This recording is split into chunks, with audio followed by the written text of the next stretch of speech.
Blake's Buzz Live. Buzz, buzz, buzz, buzz, buzz, buzz. It's Blake's Buzz Live. Buzz, buzz, buzz, buzz, buzz, buzz. It's Blake's Buzz Live. More, hate less, read comics. It's Blake's Buzz Live. Buzz, buzz, babies. Hey, oh wait, just kidding. I forgot to, well, hey everybody, but I forgot to play this.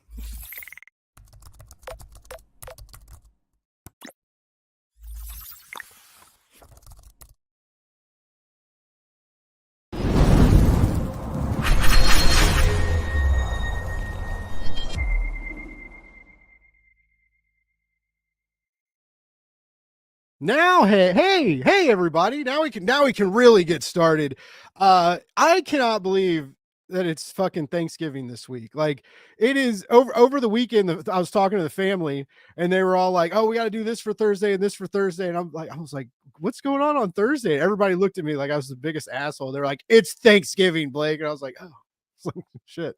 It snuck up on me. But yeah, like, why not? Let's squeeze a couple shows in before the holiday comes up, and then lean back and try and spend as much money as we can on Amazon during this it's not even Black Friday anymore. It's like Black Friday week. Black Friday is now Monday to Monday. That's interesting. Anyway, I know everybody tuned in to talk Black Friday tactics, and we'll get back to that later, I promise. But I've got a returning guest here, voice actor extraordinaire, comic book writer, Mr. Clay Adams is in the house. What's up, Clay? Hey, how's it going? How's it going? I'm very excited to be on your Black Friday special show. Yeah, the Blake's Buzz Black Friday.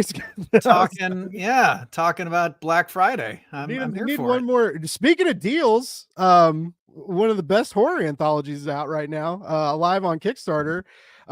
Which is funded and good to go, which is what you're here to talk about, your Nightmare Theater anthology. Is Frankenstein's done. Okay. We wrapped up on Thursday last week. So you were doing a double live Kickstarter. I was doing a double. I've run 3 Kickstarter campaigns in the last 2 months. Hot damn. Do not recommend it.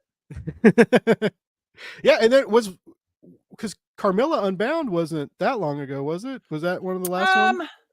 Yeah, I don't know. Honestly, man, I don't don't know when we ran that. It was sometime.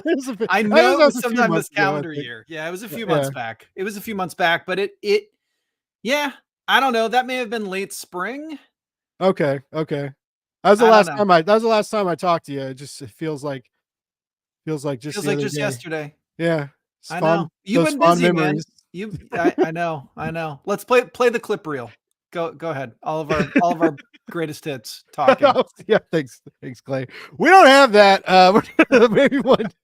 Okay. That's not in the budget. Maybe one day. We do got some people commenting in the chat though. We got Chris Lawson. What's up, CK? Saying howdy. We got Ronan the Eclipse Black Friday month. That's what it's going to be. That's what it's going to be next year. It's going to be Black Friday month. And then it's just going to be like the dark second half of the year. It's like just riots all just month long. Yeah, just everything's on fire. But yeah, good morning. Ronan's over in Australia, so he's a time jumper. It's already tomorrow for him. Yeah, he's in the future. How is the future? It's full of Lego sets and comic books. I'm pretty sure. Like it. Yeah, it's good. He's probably working. He listens to all of his American buddies live streaming to distract him from work. I hear. Strategic podcasting. I like it. We'll take those metrics any way we can get them. Right. That's right. We appreciate it. But yeah, everybody, thanks for tuning in, and Clay, thanks for being crazy enough to come back on my show, and crazy enough to like all these Kickstarters, man, just like back to back. But I guess that's this new trend in crowdfunding I'm seeing, whereas like if you can handle the production and you can like do this, it's like if it's sustainable for you, it's sustainable in the market. You can get the returning backers and stuff. But like, is that what you're trying? Like, what's your like number? Are you trying to hit a specific number of Kickstarters a year, or are you just going with it? I mean, I definitely want to hit a certain number a year, just because like you got to keep the funding rolling in so you can pay collaborators and pay the printer and now I rent office space, so I got to pay the rent there, like so yeah, we definitely want to keep on a steady production schedule. The having 3 kind of going all at the same time was not in the plan. Ideally, I would like to stretch them out a little bit more, but it just sort of worked out like. So Prodigal Son, I mean, I didn't really have a say in that. Like, I guess I'm kind of like the face of that campaign because I was posting the updates and whatnot. But like, that really wasn't my campaign. That's Thunder Comics. They are, I guess, maybe an incubator. What would be the best way to describe them? But they create stories made into comic books, but then they also specialize in taking those comic books and translating them to film and television. So like they asked me to, sort of run the campaign. So I did the campaign setup and the messages or the updates and things like that, but it wasn't really like my campaign. And then it just so happened that, because like they wanted to run months ago and had several different delays. So it just so happened that it was like they were ready to launch right as I was preparing Blazing Blade of Frankenstein. Which was kind of right around the same time as Nightmare Theater, which I was okay kind of having 2 sort of bunched up because I've kind of done those before, those 2 books in particular. So throwing a third in the mix, that was just a screwball. What's the benefit of like having, well, other than like them not having to do it, I guess, but like how did you end up like doing someone else's like Kickstarter sort of like maintenance, like the updates and messages and stuff? Was it like and every backer update is written by local voice legend Clay? Like, I think I just drew the short straw. I think yeah, I mean, they really wanted me to, because I was the one that had the most Kickstarter experience of anybody on the team, and so like they really wanted me. You were like, "Daddy's here; he'll take care of it." Like, yes, sort of, and it was sort of go watch TV. I'll handle it. I don't know who's watching. I should be careful what I say, but at a certain point, like if something was going to get done, sometimes like you just got to do it yourself. You know how that is. Oh, okay. I get you. By the way, we better late than never, or better never than late, or better sorrier than was. I don't know. How's that saying go? Dave Schrader's in the house. Co-chaos magician of this Kickstarter that we're here talking about tonight, this horror anthology, Nightmare Theater 3D. This is the last one. It's the last. It's number 3, part 3 of a trilogy of a lot of work that you guys have done, and it's ending. Are you gonna miss it? Are you sad? Are you happy? Are you like, are you guys already checked out? Or you're like, like. Clay, you want to take that one? Anthologies were a great idea, but never again. Like, can you hear me? Yes, we can hear you. Yeah, Clay, do you want to take this one? Are we happy or are we sad? I am happily sad. Okay. That this is the final Nightmare Theater anthology, unless we do another. No, I think this is it. It's a lot of work, Blake, as you know. But it's especially this one because it kind of came together late, so there were a lot of moving parts, and it's a lot of stress, right, Clay? It's different than when it's your own book and you have one artist and you're working on it. Like when you're trying to make sure you get 20, or in some cases, like the first book, 30 teams all kind of coming around at the same time. And, for this one, getting the previews ready, there's a few stories that are still like not quite finished, but we were able to like get them going. And so it was a little stressful getting in under the gun. Do you ever have to put people in timeout? You ever have to be like, listen here, Mr. Fancy Writer guy. Like, there's a lot of parenting things going on here. Putting people in a corner, timeouts. No, I think everyone who we're working with are professionals, and they do their own books. They have their own Kickstarters. For instance, David Avalone wanted to do it, and we gave him leeway because he is a professional that is always dependable and produces great stuff. And he teamed up with Richard Fairgray, and they have a story coming out. So we're going to post that tomorrow. So they have a story. He's got a true story that he's putting out, and it's we'll post that tomorrow. It's pretty cool that he's joining us for the last one too. Wow, that's a hell of a team up. And you already have like a lot of great team ups in this book. Yeah, we do. Is it still invite only? Because that's like I remember the first one, because you guys laugh about it now, like when those dark memories like flip behind your eyes, but you laugh about it. You're like, oh, those times.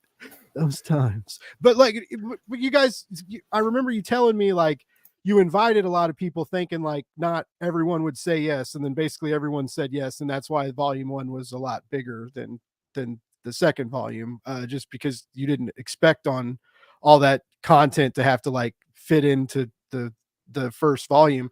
But has it still been invite only for the second and third? Or do you guys like let people pitch to you? Like what's your process on selecting these stories? Yeah, we opened up for pitches some, like we didn't do a mass call, just because we knew we were going to have a lot of returning people, a lot of returning champions that wanted to come back and go out with a bang. But some of those people recommended some people who came to us. We actually did open up submissions for a brief period of time. I think probably just, bandwidth issues more than anything else. Like we probably didn't spread that call far and wide, or maybe as wide as we could have. But yeah, I mean, word got out. We got a few people involved that we didn't know. In fact, one story is Ebook of the Dead. It's a writer named Matthew Sumo and artist Pete Collins. And they came through the open call, and I'm embarrassed to say I wasn't familiar with their work, but they pitched this story. It sounded really cool. Dave and I were like, yeah, let's go for it. Let's do it. Nice. And then the story came in, and we were like, holy shit, this is great. Like really cool stuff. That's funny you bring them up. They're coming on tomorrow night. They are. Oh yeah, because they have a book out in shops right now, right? But it's in previews right now. Bardic Versus, I think Band of Bards is re-released. Like it's not just a re-release of their old Kickstarter hit. Like they did this very well received graphic novel, the Bardic Versus, and but I guess they're redoing some of the art. They might be tinkering with some lettering and script. I don't know, but it's actually like a lot of it's actually being remade. Like some of the ways that they intended originally, like maybe they had to I don't know if they had to cut some cost corners initially, but they're remaking it now in the complete vision, and then Band of Bards is going to re-release it. But yeah, they're coming on tomorrow night to talk about that. So that's cool. Yeah. Speaking of cool, I guess. I'm just kidding. Joe Mulvey's Joe Mulvey in the house. What's up, another horror comic book icon who very good at drawing some scary pictures. Nice. Always good to hear from Joe. Yeah. But yeah, thanks for tuning in. But yeah, it's this is a very cool anthology, and I like that. You see a lot of bigger projects on Kickstarter right now. Struggling, or going down to the wire, or even there's some bigger stuff over on Zoop and stuff, and they got a high number of backers, but still not reaching these big goals, right? And you guys have had big goals for all three of these projects now, and you've always met them sooner than later. It seems like on these campaigns. I know you guys have a following from previous Kickstarter campaigns and creative projects, but I also heard I think Charlie Stickney the other day told me when he was just dispersing his unlimited wisdom as he does from time to time. And when you're lucky enough to be there, wisdom. It's amazing. And you're when you're lucky enough to be there and smell it, and you're like, hold on, I got to remember this forever. I hope Pat Shan uses that in the next Summon Cthulhu, where Charlie just farts wisdom. That would be great. I mean, go for it. I'll allow it. But Charlie told me you know, even with how lucky he is on Kickstarter, right? But he was like, you know, not all my White Ash people are coming over to buy the game or to buy like how I slept my way through college. And he was like, you know, so you can't only rely on your mailing list. You know, you still have to promote it. You still have to hype it up. You still have to give people a reason to buy it, stuff like that. But how are you guys finding like your audiences from other titles? Like, are they following you around, and are they some of the reason why, you know, these anthologies have been so successful? Or is it just because it's like horror and everybody loves being scared? I don't like, what is it? I think that the first one, because it was so big and there were so many contributors, that we cast a wide net. And so that was kind of our base. In fact, I think we talked about that before, that's what we wanted to start with Bloodline Comics. Even though we had Carmilla Unbound in the hopper, we thought, like, let's do an anthology. We know a lot of creators. And I think because of that base, that was able to propel the next project, you know, Nightmare 2, my little one-shot Cannibals on Mars. And then, yeah, it has been a tough environment, and we've noticed it. And you know, you try to crack the code and figure out what it is. We still haven't figured it out, but we are lucky enough that I think that this is going to get close to, hopefully surpass the last two. It may not, but in this environment, I think that's almost all you can ask for at this point, because you just never know. Like, you know, I think it's helped to have a lot of great cover artists. You know, we have Orlando Arocena and Mexafunk. Ginger C. Hafer did an amazing Evil Dead homage that's going to be a poster too. She did a great job on it. It's really cool. And Connor Hughes, who does White Ash, did a cover. Steve Bryant did a cover, and of course, Emmanuel Taglietti. The Tagliettis always seem to kind of fit right in that horror wheelhouse, and there's a lot of people that want to get those, especially in the hardcovers. So I think that's helped us sustain the numbers, and hopefully help us go out, you know, on a good note.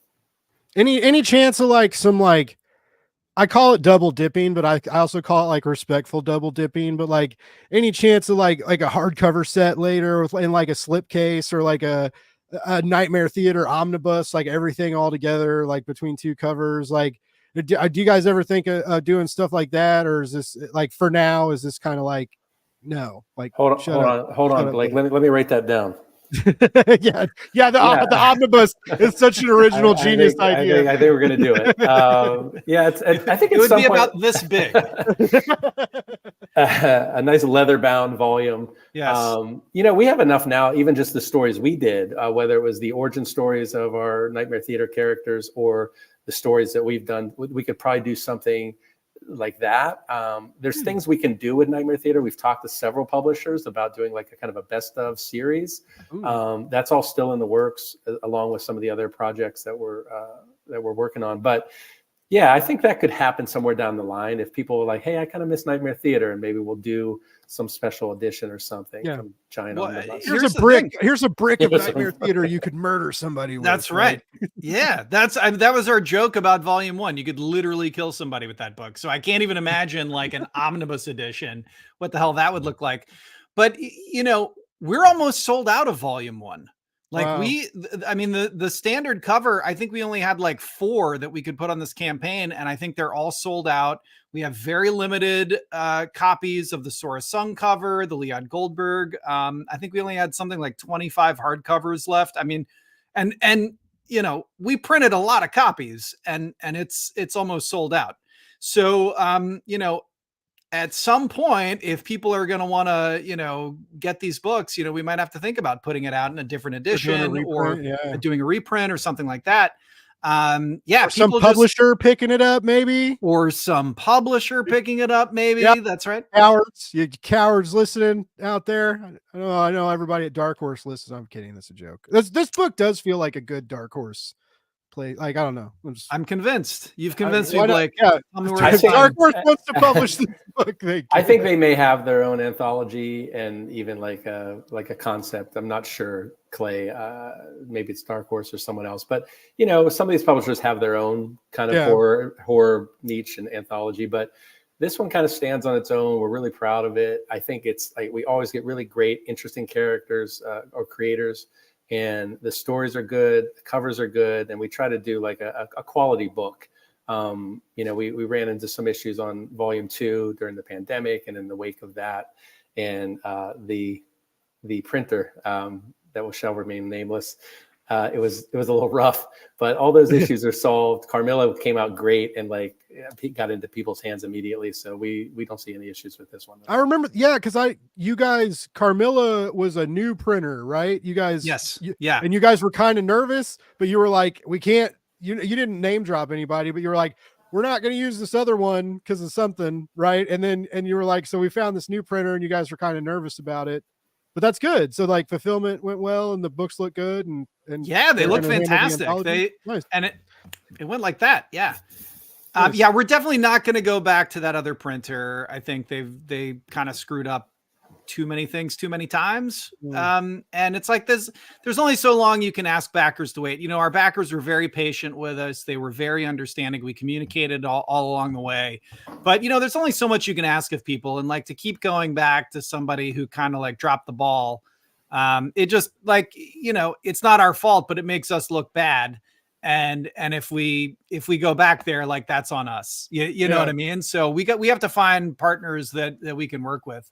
But I think to answer your earlier question, to Dave's point, we did put out a quality book. And I think that is part of the reason why you're seeing, each volume of this series kind of do well. I'm so grateful it's Thanksgiving, right? I might as well express some gratitude. I'm so incredibly grateful for all these creators that came together to work on this book. I'm so grateful for all the backers that have supported it. And we're just thrilled that we've been able to put such a good book in people's hands. And it seems to be doing well. And let's keep it going. We got 9 more days, and we're a publishing cooperative, which means basically the more we raise on Kickstarter, the more the creators get paid. So we're not doing a bunch of bells and whistles. We're not stuffing a bunch of tchotchkes in your package. We're paying our creators, Nice. So the more we raise, the more they get. It goes directly in their pockets. And that was not a euphemism. Tchotchkes in your package. I meant it. I meant it as a double-edged sword. Okay, it had two meanings. Yeah. All right. Okay. Speaking of Thanksgiving, Pierre says, "Happy Thanksgiving week." Yes. I got mentioned earlier. It's coming up. It's sneaking up. I'm excited to eat too much food and drink too early. I went through the whole day pretty much till 3 or 4 o'clock, stressing out, thinking tomorrow was Thanksgiving, and my wife's like, "Hey, it's Tuesday. It's not Wednesday." So like, oh shit. Whew. So that's now you got to stress tomorrow. That's why I look like this. Yeah. You get to stress all over again tomorrow. Yeah. But now I guess you know what to look forward to. You're like, and then I was like, Clay, is the campaign ending on Thanksgiving? No, we still have time after. It's not a good. Again, it was hard to meet the deadline of Halloween, which was also kind of an odd time to launch. I think the last 2 Nightmares did it maybe a week before Halloween, and then the Dead Zone fell somewhere, Halloween-ish. Okay. But this all worked out, and I think between the covers that we got and the stories that came in, it's a nice way to go out and do it all in 3D. That was just something that I think. The name was Nightmare Theater 3D in 2023. We had to make happen, even though there was delays with 2, and we did Carmilla this year. We're like, let's make this happen and finish it. We actually debated whether we're going to do it at all. It is so much work, and Clay's got his own projects. I've got my own projects. We've got some other stuff going on, and it's should we do this? I'm like, yeah, let's do it. And even if it doesn't go gangbusters on Kickstarter, at least we kind of close the trilogy. Like a good horror movie should. Well, we keep talking about these covers. Let's bring up this. Let's look at some of this good stuff. First of all, so you're almost right at $5,000 over goal. Coming up on you broke 300 backers, 323 backers. You got over a week left to go. Now this you mentioned the dead period, and it has slowed down a little bit, but it's not. I've been watching it, and people are trickling in pretty continuously. It seems like it's been pretty steady. Yeah. Yeah. So that's nice. So yeah, I mean, you're looking at like, you know, things continue to go. I mean, like you're looking at breaking 20, which is that's pretty badass. So anyways, so we Well, can check out again, Blake, in this current Kickstarter environment, yes, for sure. Like, yeah. Even Charlie's Galarian, like I noticed, it's not as big as it was before because it's just a tough environment right now. Yeah. So like you just kind of it did like 43,000 instead of 50. No, I think it's like I think it's like 60 something or whatever. But you know, the way it was trending, it just kept getting bigger and bigger. And I think things have cooled off a little bit. There are so many projects on Kickstarter right now, you know, and I think people are, you know, we don't have pandemic stimulus going on anymore. You know, it's just there's an adjustment that's happening, but we're very happy with how this is performing. Nice. Yeah, it looks. I'd be pretty stoked too. What's up, Cole? Thanks for tuning in. Yeah, and here, so it's over 160 pages, in 3D. Great, tons of awesome creators: Pat Shan, Melissa White, Brian Hawkins, Dave Dwanch, Richard Fairgray, Sean Pryor, Terry Mayo, Nadine Garcia, Travis Gibbs in this. He's had like, Travis has been in like 5 Kickstarters simultaneously, like for the last couple months. It feels like whether they're his own or another anthology or involved with someone else. Like Travis is prolific. He's like, he's just been out there, and writing blogs for us over at Metal Ninja Studios and doing a whole bunch of stuff. So, but anyways, I mean, yeah, like a lot of really great, Jessica Mason Judd's in this, which Metal Ninja Studios is helping with her lettering. And that's right. We got Ray Anthony Height decided to join us, and he's doing a little short story too. And I mean, he does amazing work for the Big Two and his own creations at Sky Tiger Studios. And then, yeah, you guys in all your campaigns, like your separate stuff you guys do together, you always have a really good eye for art and covers. And so you always have like a variant selection that's, you really have to think about it when you're pledging. Hey, or get all of them. You don't have to think too much. Just get it all. Yeah. Don't even think. Just throw money at us. Every single one. Nice, naughty, and hard covers. I mean, the Mexafunk cover here was just, he blew us away. He actually did 2 other versions before this, and he just started over each time. He's like, no, I got something else I'm going to do. And if you know vector they were all art, great. If you know vector art, like there are thousands and thousands of lines that make up this. And like his WIPs are really cool.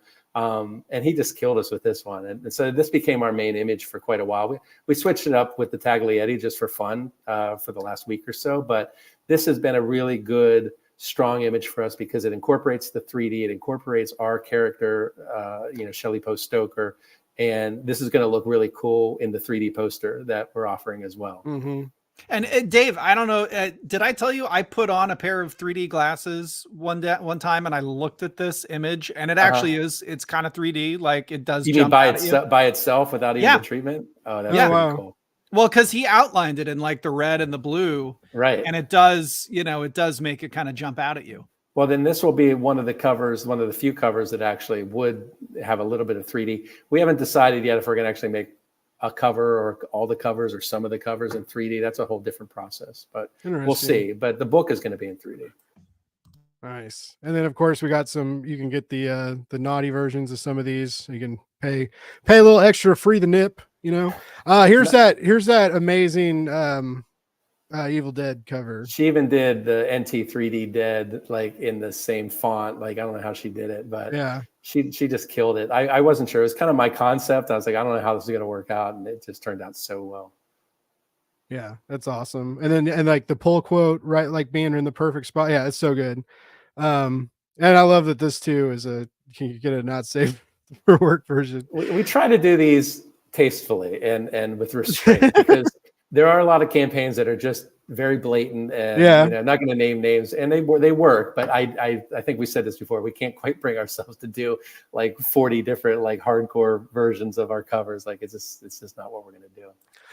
But this is a trend that you guys have embraced, and you've embraced it for a while now in your campaigns. The not safe for work covers. So they must continue to be like working for you, like in like, do you guys do a lot of variant sales, like both safe and not safe for work? Like, I mean, it started with Nightmare Theater 2. We got the Taglietti, and okay. and so there's his Speaking contribution to 3. So like, I his mean, ears are burning.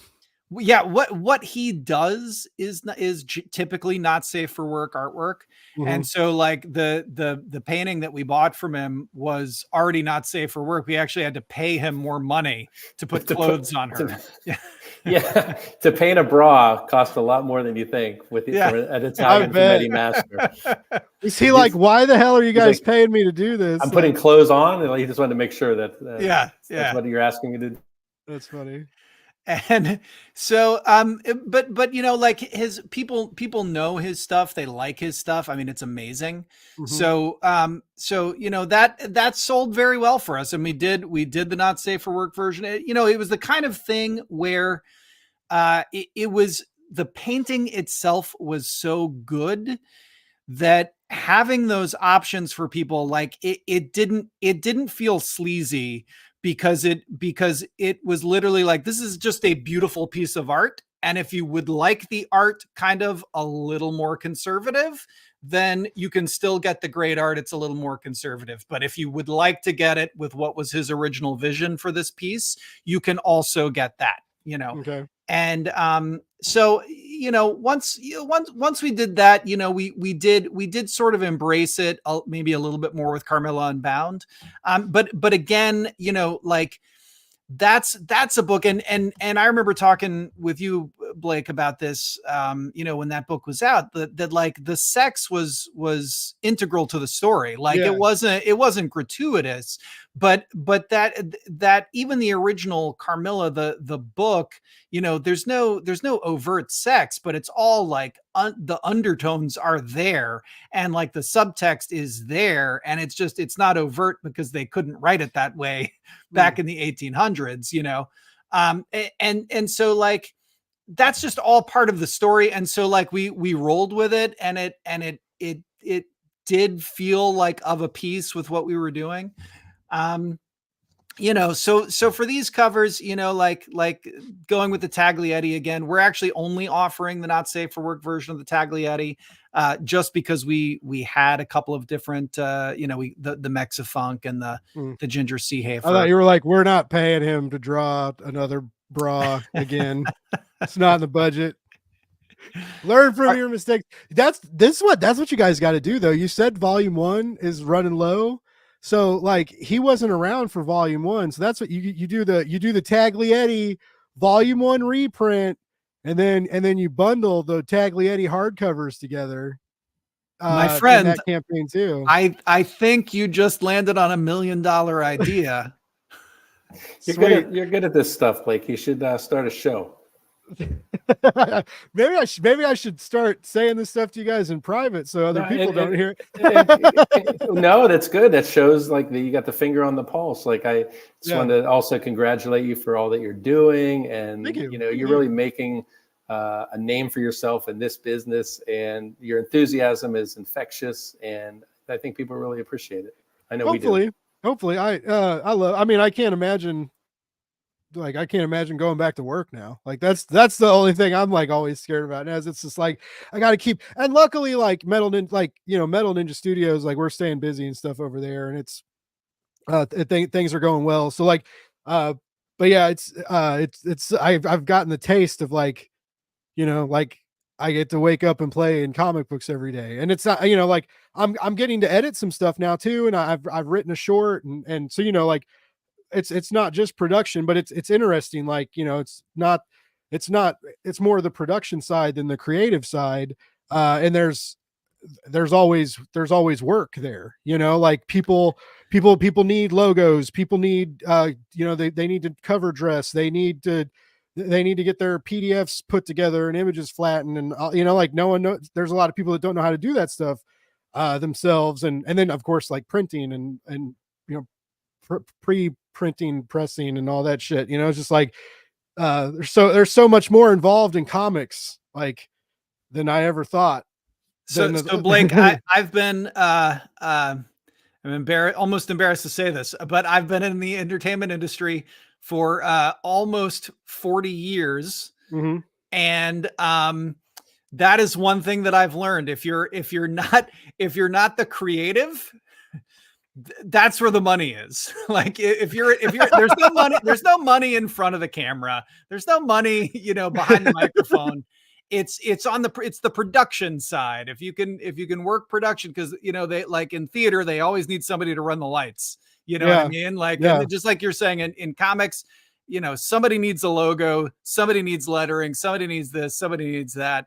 That's where the money is. You're right on the money, buddy. Yeah. So it's and I'm learning. The only thing that sucks now is I want to learn more about graphic design, and it's like, I'm just busy. And so it's like, yeah, we'll just learn Photoshop in our free time. What's free time? Cause I have access, like my boss gives us access to like, the website where you can like do all the little lessons and like watch like take classes and stuff. I can't think of what it's called. But it's Masterclass.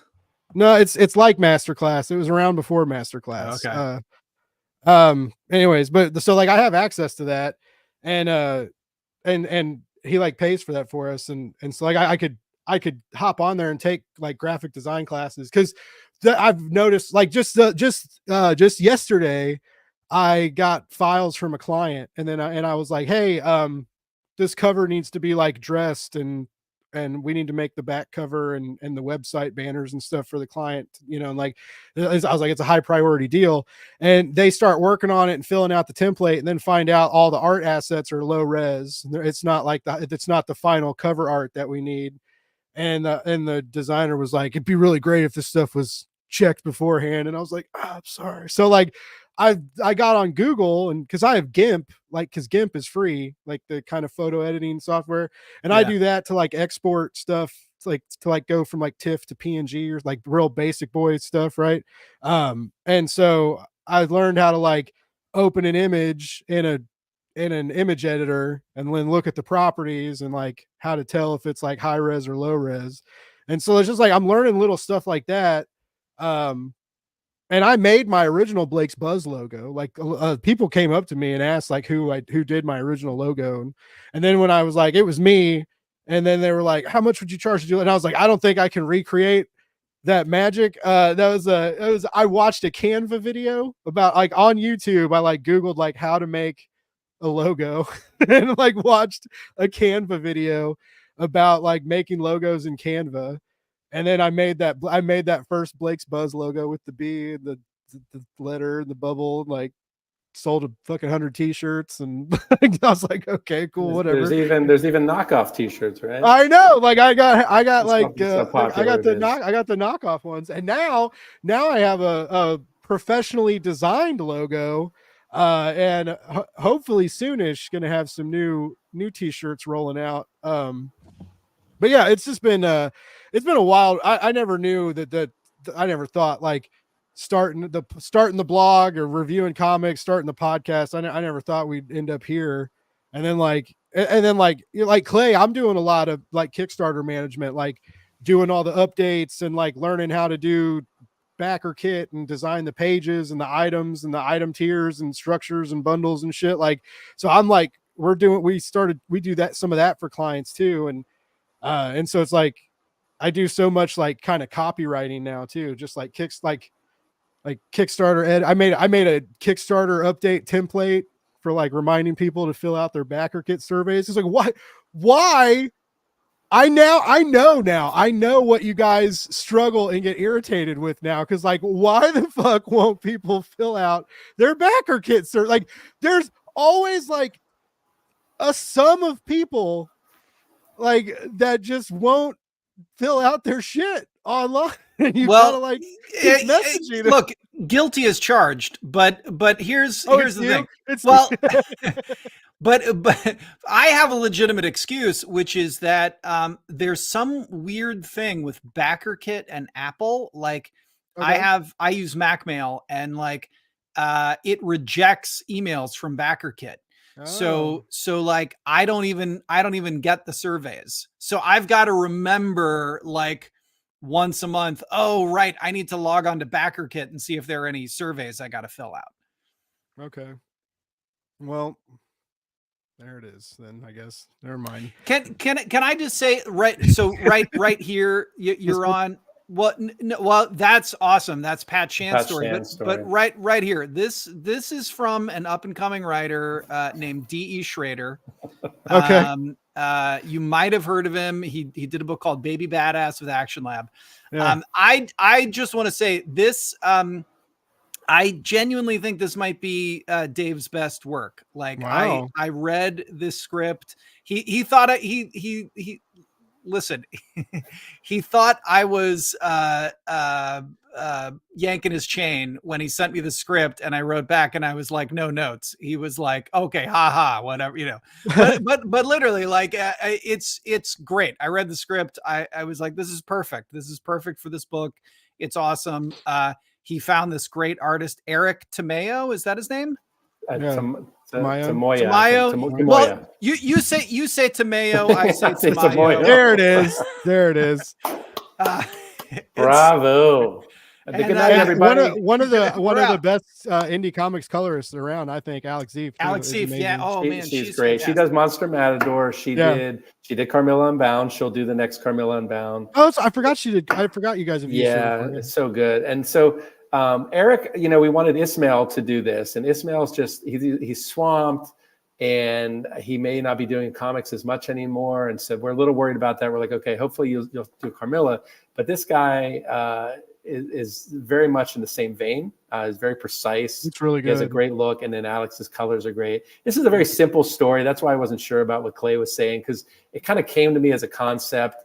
I won't give it away, of course. It is pure horror. It's very dark and a little disturbing, but it's very few words, like not a lot of dialogue. I think this thing could have almost been done without any text or dialogue. Oh, wow. It reminded me, a friend of mine still does a series called 3-Panel Crimes. And I don't know if you've ever checked out 3-Panel Crimes on Instagram or whatever, but it's basically 3-panel comics, and they're a crime told in 3 panels.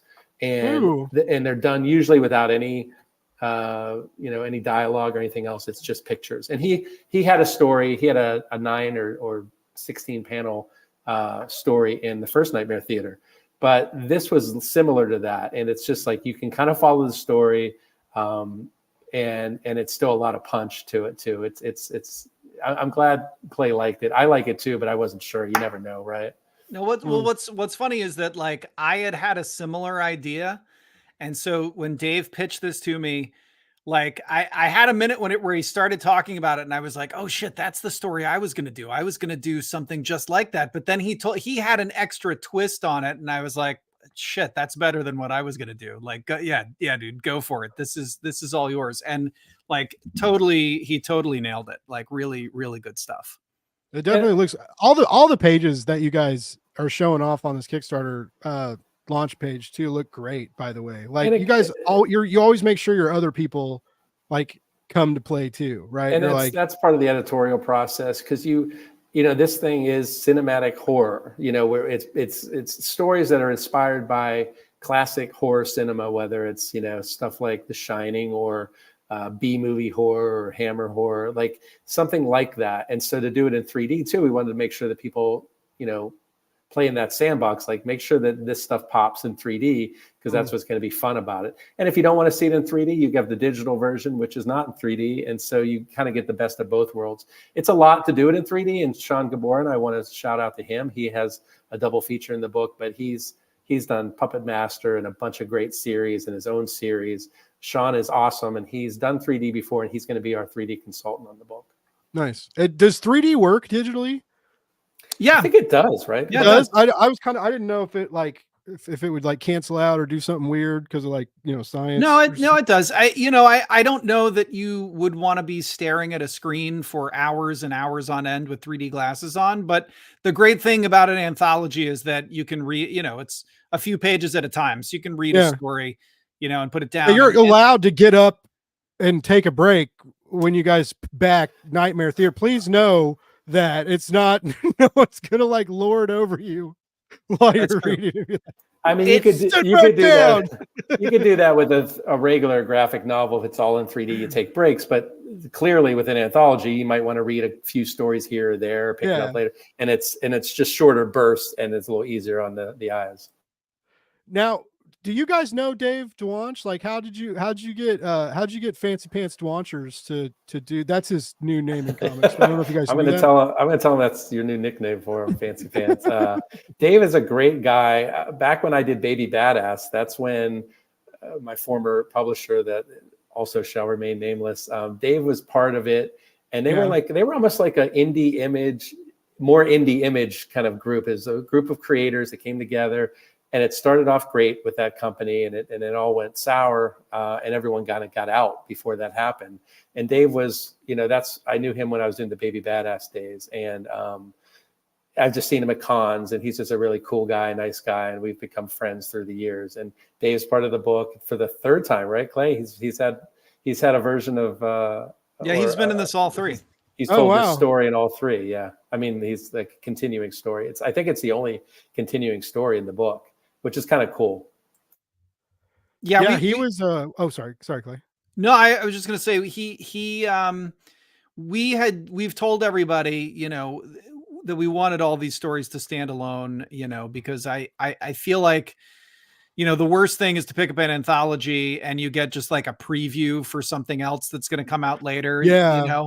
I was very adamant that we wanted all the stories to stand alone.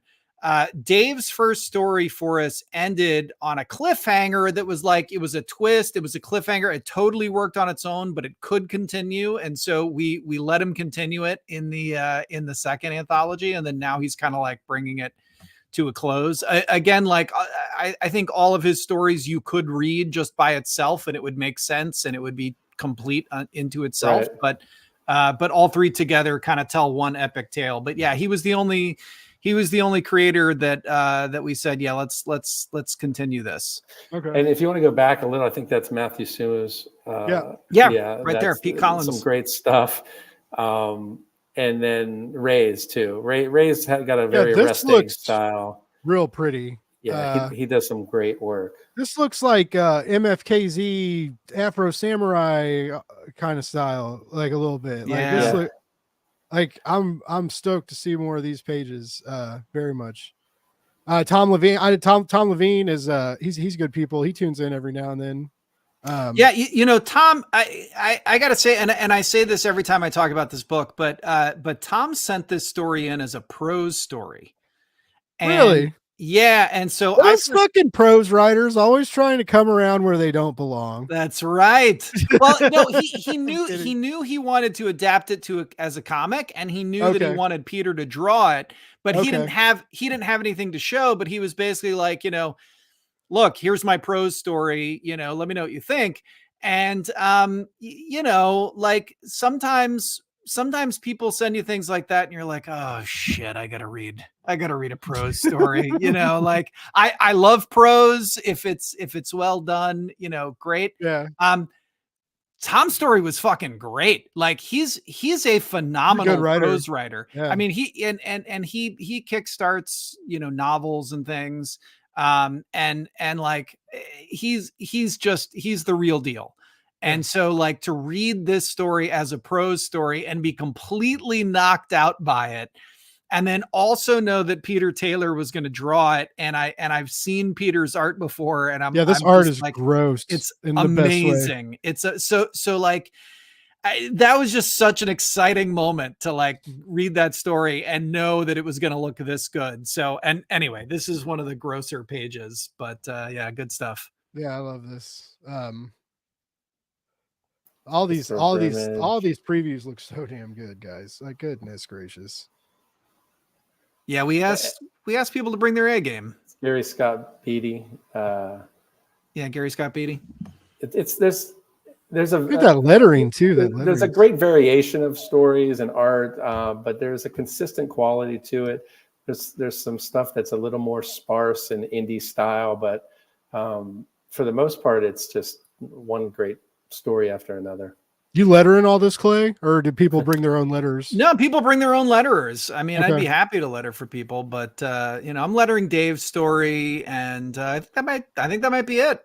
But we ask people, just make sure it's professionally lettered, because that so often, like, that's the big difference, right? Is you're not gonna be the 1 yard in the neighborhood that's not fucking mowed on Sunday. Exactly. Right. Exactly. Yes. Don't be that person.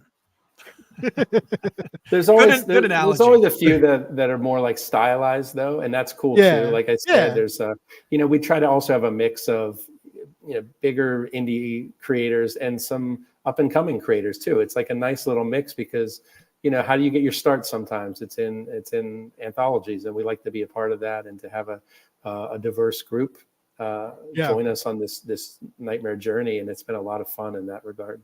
Yeah, they're very important to the indie scene, I think, for finding new voices and for new creators getting their stuff out there. Editors showing what they're capable of, letters, everybody. Like, it's all these different teams coming together, and then the people that curate the project.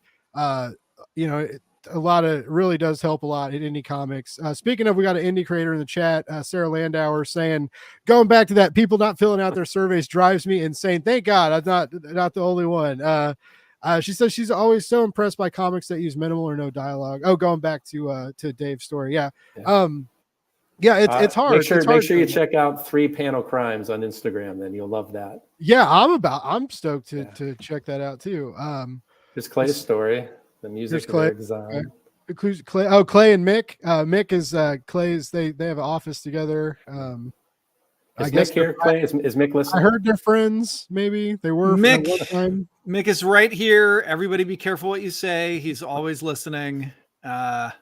He's probably mad at me because I forgot to I didn't get back to him. You ghosted Mick.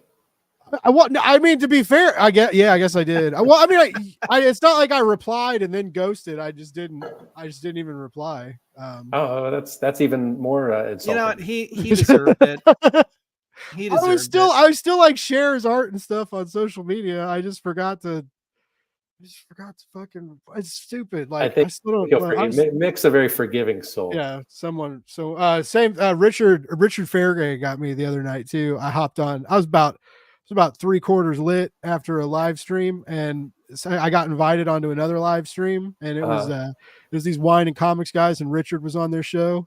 And I mean, like, I wasn't on but for like a couple minutes, and Richard's like, yeah, so you're just so busy these days, can't have me on your show anymore, huh? And I was like, oh fuck. I was like, and he got me. He was like, what are you doing this week? I was like, dude, I'm thrilled. But he's like, what are you doing tomorrow? What are you doing Thursday? What are you doing Friday? I was like, I have shows, man. I'm sorry. He was like, I want to take a little tiny bit of credit for Richard getting on Kickstarter, because he was not interested in doing Kickstarter a while back. And if you know Richard Fairgray's work, it's amazing. Yeah, he's a very interesting, intelligent guy does awesome stuff. But like, he was just kind of like, I don't know.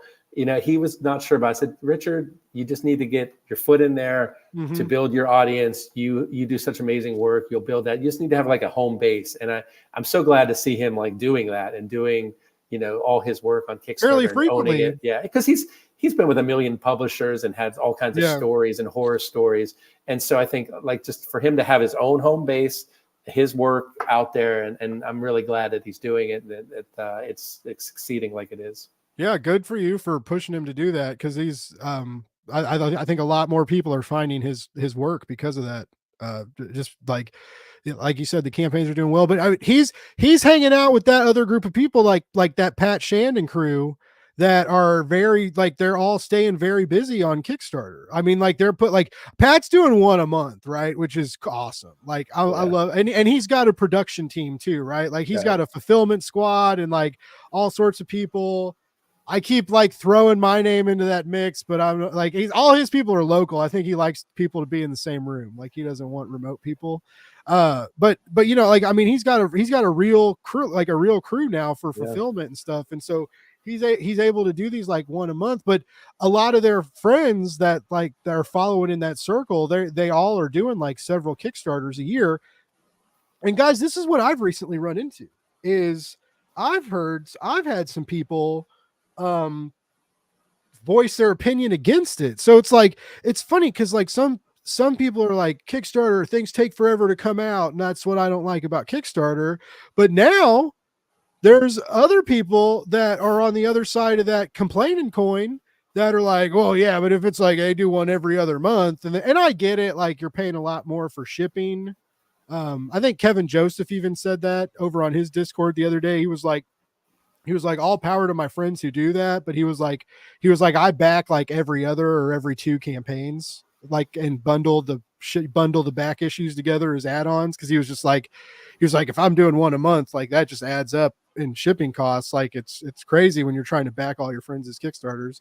That's a fair criticism, though. But it's also like, what do you do? I've heard the same thing. It just takes too long, especially if you're doing a serialized book and you're waiting one book a year, one a book every 6 months. But these are different types of books now that especially like those guys are doing. And you can do digital copies. That's the thing. If you're spending too much money, just do the digital tiers. It's good to have the options. Yeah. I don't know. I always try to keep the digital like pretty, low priced so that it's an easy entry point for people. I mean, like I get it. I do think if you run too many campaigns together, you're sort of encouraging people to sort of sit some out because, the money does add up. I would love to, with some of the smaller books, maybe make bigger books, like Charlie Stickney does, longer books, 48 pages, 52 pages, whatever. I mean, Mick and I talk about this all the time, right? How the golden age of comics, those comics were, Batman #1 was 52 pages. And you had, you had like 2 Joker stories in it, right? And the introduction of Catwoman, you had like multiple stories in there. I don't know that I would want to go to doing multiple stories. Like that's what the anthology is for. But I could see, moving to a bigger format for floppies. I do like Charlie Stickney's later, because he did that with the last Galarian, and he did that with the last White Ash, like basically dropping like 2 like double-sized issues. Yeah. And it's not like, when you think of the page amount and like basically you're getting 2 issues, right? And get like some cool variant choices and stuff, and then with shipping, it's pretty fair. I'd like price wise, what he does. But I mean, again, like, of course, I want to be around for the day when someone is like, Charlie done fucked up. Like Charlie did something not right on Kickstarter, because it's just like everybody, like I've heard from so many people that like, that they're basically like, well, no, like when so many of us like went to Charlie's Kickstarters and like copied his campaign pages and then just like put our title in there and our artwork and like, and like used him as like a template for like what to do on Kickstarter, and like, and followed him and listened to him and like took all his advice and stuff, which he gives great advice. But he farts wisdom. Yeah, he farts wisdom. But I wonder if there's ever going to be a day where he goes to like fart wisdom and pees a mistake. I don't know. Like what comes up. Something's got to come out. He's Shart's failure. Shart's failure. Yeah. Wow. That's usually been our thing, but like, maybe someone else can Shart failure. Yeah. If someone else could take the reins on Shart and failure, like that, I don't want to go down. I don't want to go down for being the Shart guy. Like, I think a new term has entered the lexicon: Sharting failure. I think we've gone through a couple cool stories here. You saw Travis Gibbs back there, and I didn't know Stokes and Richard are working on. Yeah, they did one together. I mean, Richard does some really cool stuff, and so we're always happy to have him in the book. Jessica, and then my boss Joel from Metal Ninja is doing like lettering and productions on this and stuff. So yeah, it's lots of great stuff in here, guys. Don Wynn joined us. Nice. Don's an awesome guy. He might do another stretch goal if we reach it. Cool. Some cards. We might do a few cards of our characters in 3D, which would be really cool and fun. He's good at that. He's good at those cards. He promoted the hell out of Nightmare Theater 1, which he had a story in. And nice. I'd go to his booth at Comic-Con, and he'd have it there, and he had like little signs made up for us. Like he promotes this 100 times better than we do. So it's always good to have Don in the book and have him talk about it too. it feels like these books sell for a lot of these creators at cons, because they really do great at cons. Yeah. They really do. And like so Robert Krish for Turner Family Terrors, like I know, like we did, because I did some promo for him, and he did like some like bundles for like Turner Family and like, or like the whole Robert package, which came with some of the anthology stuff, and people were like even, you know, even at this later campaign from like previous Nightmare anthologies and previous Turner like issues, like people were still snagging these. Like he sold a couple hardcovers during the campaign. Like people are always snagging up these it sells. straggler books. Yeah. CBR a few years back said volume 1 was what the best indie best comic book, to buy. the best indie comic at LA Comic Con. Yeah. So that's the Wow. quote. That's the quote that's on the Ginger Seahafer Evil Dead from CBR. It's one of the tags from it. Oh, nice. But yeah, and also it's like for these other creators, it's a nice different book for them to have at their table. You know, they've got their stuff, and here's a book that I was part of that's got like, you know, 30 different stories in it, and it's a very like the original Mexifunk cover that you just went past there is really cool. That sells great. It's a beautiful hardcover. We have people coming back, you know, like we give all the contributors comps, right? And then, you know, we let them, you know, they can buy for wholesale more copies. And we have people who've bought just a ton of copies, and then they come back later on, you know, they're like, I sold out, I need more copies. And we've had to tell people now, like I said, we're almost out of volume 1. So we had to tell people, you know, sorry, we don't have any more. You know, maybe go talk to David Pepos, because he bought a big. He bought like 100. So this is cool. This is cool here because you can see all of our covers. Like, you know, besides the new ones, these are all the volume 1 and volume 2 covers. Silverbacks variants. And you know, getting them done in the moment feels like helter skelter, and like we're never going to get it. And when are we getting this one? And we have enough? And then finally seeing them all together at once, you're like, oh, we have a lot of covers and a lot of really cool covers. And we try to do the same thing with Carmilla, have some very unique, very different covers. That gotta have that Flops cover. I love Flops. I love how Flops is taking like on all these like awesome campaigns. There's a Flops cover. Don Nguyen had a really cool Clockwork Orange homage there. Clockwork Orange homage is great. Ryan Kincaid. Yeah, we had, and Lucas Strati. I mean, it was that was some great stuff there. Yeah. And mixed crazy 3-way cover. Yeah, you guys know how to do these. You guys know how to do these variants. And, who's that jackass? Yeah, and then here we got this guy. We got Mr. Clay in the fucking chair. I love this. Where was that, Clay? Were you like at a Restoration Hardware and just sat down on something? It's my living room. Okay, right. Yeah, I might as well plug my feature film since I'm on the show. Like, if you want to watch Mary Tyler Millennial, it's a horror comedy, not unlike Office Space meets The Shining, and so it is available through iTunes, but also on Tubi for free and Reveal. So it's out there if you want to look up Mary Tyler Millennial. It's a low budget, really cool horror comedy. Tubi is turning into the place to be. Wow, for horror. I was trying not to say that, actually. I was like, fuck, I just walked into this. How could you not? But there really is a budding like horror community there, and great like horror titles and like indie horror titles, and and everything in between. It's like almost everything is on there. There's a ton of shit on there. Yeah. It's good. Yeah. I mean, you got to deal with commercials, but I remember the days when we all used to have to deal with commercials, whether we wanted to or not, unless you were watching YouTube. You never had commercials on YouTube. Now everything's ass backwards. Yeah. And they're getting like Amazon Primes and stuff. They're all about to put commercials back on there. And it's just actually most of the streamers, even HBO, which is weird. Like you could choose the version that has some commercials. And I actually don't mind commercials anymore. Now it's like, you use it to get up to get a drink or whatever. It's like the old days. No, you use the pause button for that, David. We're adults here, and we're going to act like adults on this show. I don't mind like Peacock or Paramount Plus, where they're like, we're going to play 2 minutes of commercials, and then you can watch the movie uninterrupted. Like that's cool. But I was watching something on Netflix the other day, and like a commercial came on. It was like in the middle of a scene, and I was like, what? Yeah. What is this? On Netflix? Yeah. It was not a good place for a commercial break. That's what I've noticed. It happens a lot with anime. Like when you're watching anime on like some of the free sites, and it's just like right before the biggest moment ever, and it's just like, are your teeth falling out of your skull? Use graphite toothpaste. It'll fix everything. Spray this purple stuff in your mouth. But it's just like, I'm like, what?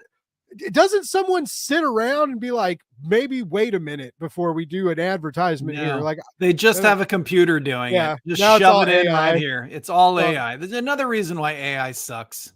Yeah, now you can't be the commercial guy anymore. Or that back in the day, like that was someone's job to like on Netflix to highlight the start and stops for opening credits so that you could do that skip credit button, right? Like someone got paid to do that. For the longest time, I was like, that's my dream job. Like, oh my God, just like no one talks to you and you just like highlight these. But then like, you know, you think about that, and then like after like a month or 6 months of that, you might be like ready to pop. I could see that going either way. Like that could stay awesome and drama free, or the monotony could come for you. I'm not sure. But we have a question before I keep talking about random shit. Because I will. But Chris Lawson says so many good comics are struggling with crowdfunding right now. What do you think you guys did differently to have the success both like in this Kickstarter and some of the other Kickstarters you've done this year? I mean, part of me wants to say we made a Faustian bargain, but no, I mean, I think the honest answer is that like we started a long time ago, and like we had our struggles early on, and it's just like we've just been consistently putting out great books and delivering for people and communicating when there are issues. Like Dave said, when we had a printer issue with volume 2, you know, we communicated with the backers. And I think that goes a long way. And yeah, I really just think it's that. I think it's just that having that rapport with the audience, and you know, they know we're gonna deliver, and they know we're gonna deliver something that's quality. And I think, you know, probably also some good old fashioned luck, you know. You know, it's all it's hard work and luck are all bound up together. I heard luck isn't real. Someone told me that the other day. They're like, you know, luck isn't real.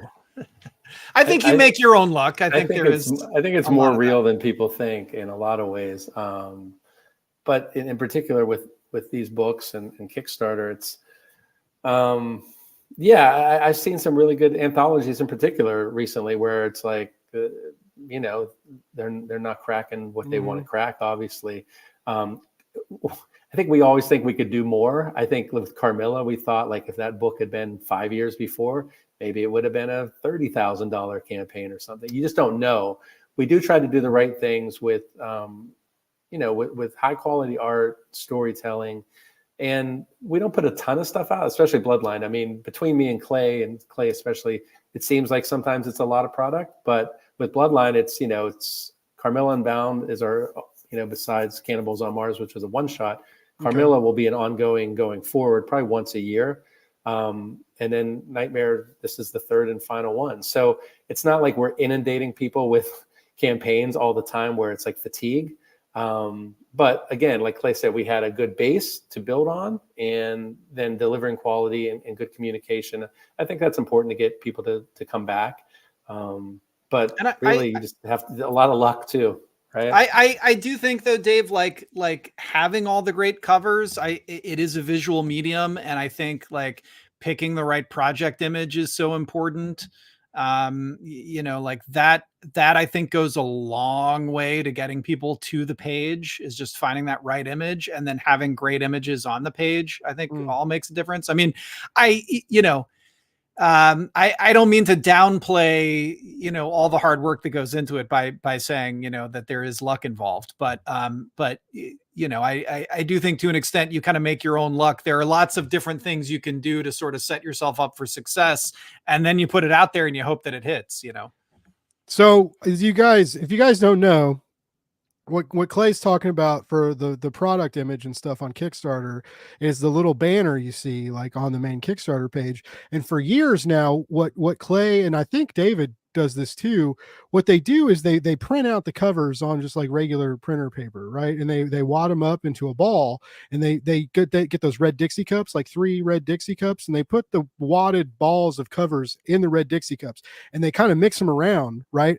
And they leave dog food out overnight on their back porch because there's like a budding raccoon community in their neighborhood, and so they leave these cups out for these raccoons to come up, and whichever one the raccoons get first is the cover that goes on the banner. Are you guys still doing that? Yeah, yes, that's usually the way it's done. That's more. It's a little more complicated than that, Blake, but that's like the layman's version. Yeah. I've been watching. I'm sorry, that was the worst joke, but I've been watching so many raccoon videos. It was kind of like, it wasn't the worst joke. It was unique. There's something unique about it. As it was going on, I was like, no, I like this. I wanted more. I wanted it to be more convoluted and like have something else going, and keep it deadpan, and then maybe people will buy it. Yeah, you got to have the raccoon red cup thing. Yeah, I did that too. It wasn't that extravagant, but I did that to Mark Russell because I was talking about all the books he was putting out at Ahoy. And I was like, Mark, I don't know if you've heard this, but any truth to the rumor of Ahoy changing their name to Mark Russell's Ahoy Comics? And Mark stopped and he like looked in the screen. He was like, no, that's not happening. I was like, I'm fucking with you, dude. Like, I was like, woo. All right. Anyway, you never know what's gonna happen on Blake's Buzz Live. Anyway, but no, what does when you guys are getting these covers, okay, and you're getting a lot of art assets and things are rolling in, or maybe you're getting some thumbnails depending on the relationships you have with your artists. Like sometimes you get progress and update stuff, but like, how do you decide, like, what is it? Do you kind of know, like, we're hiring this person for cover A or the main cover, or do you wait for these things to come in and be like, ooh, that's cover A, or like, ooh, that's the banner, like, do you kind of wait? Do you have to wait to see these things, or do you kind of know based on who you're hiring beforehand? So I mean, sometimes you wait to see, maybe something comes in and it just exceeds your wildest expectations. Like I think, for instance, when we got the Taglietti for volume 2, I think that was kind of a late addition to the cover lineup before we launched. I don't know what was going to be our main image, but as soon as we got that cover, we were like, this is the main image. This is it. Like, this is what's going to draw people in. So you kind of just know it when you see it.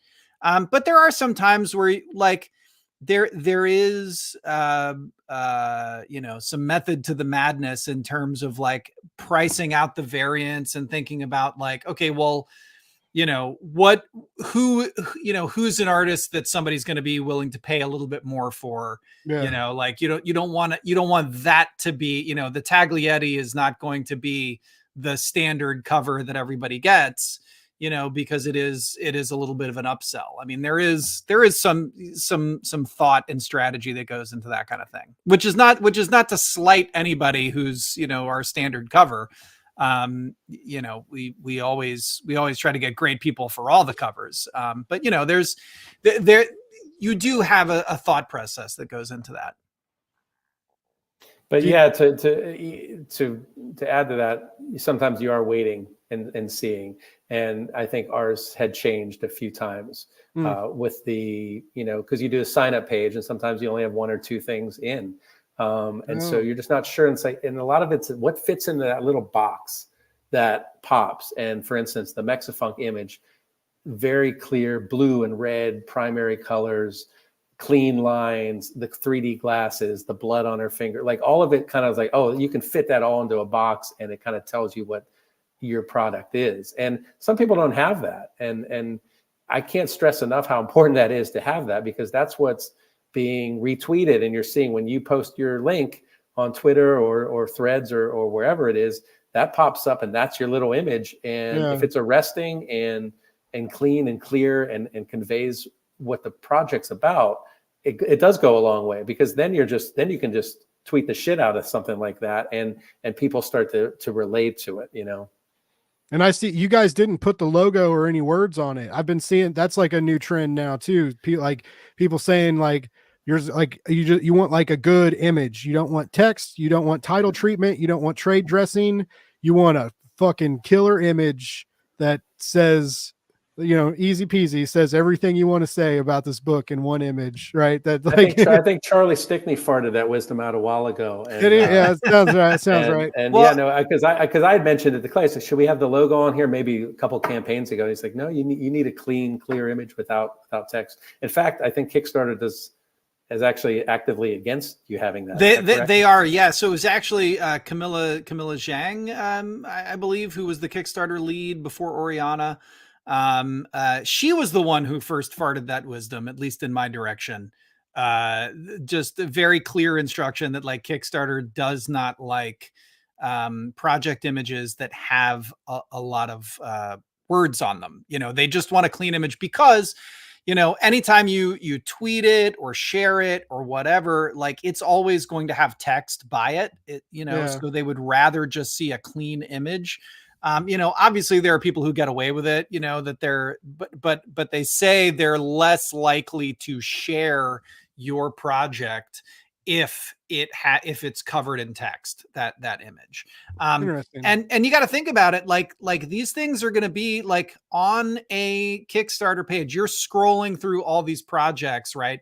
These things are going to be shrunk down so small. You've got to figure out like what image is going to jump out at you at like this teeny tiny size. Well, that's right. That's why you just need like just two of your main characters' titties, just right there. Just that's yes, plain, clean, and simple. That's how to like for you guys could have done like the red and blue, like for the 3D. It was the 3 double D. There is a campaign that's just simply called Boobs. I think I don't know. I've seen that, yeah, and it did well. They have good art. They have good art. I think it's Mindy Wheeler, and it seems like it's kind of whimsical and fun, and they're playing with it, obviously. But you can have your cake and eat it too. Can't play with boobs. I don't want to live in this world, David. I don't. Well, no comment. Consensually, like you can't just run around. You got to ask first. This isn't the 70s, Blake. Yeah, you can't just be Sean Connery and be alive. Anyway, hopefully Sean Connery's estate is not listening, and we had nothing to do with that. Yeah. Please contact Blake.